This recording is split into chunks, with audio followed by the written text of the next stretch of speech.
وهذا شيء حضاري حلو بمدينة الموصل.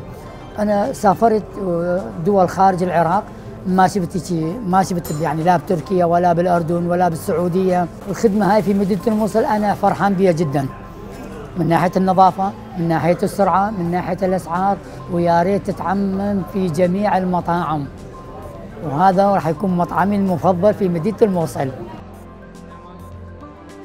بالضبط، هي صارت بفترة كورونا، يعني هاي الفكرة احنا حاولنا نطلع على العالم، تعرف هاي الفترة كانت بيها كثير نحن بس قاعدين على التواصل الاجتماعي، التنقل كان مقطوع، فحاولنا ننقل افكار، يعني نخطف افكار من حول العالم، والحمد لله قدرنا ننفذها وقدرنا نورد هاي الاجهزة ونسوي هذا المشروع.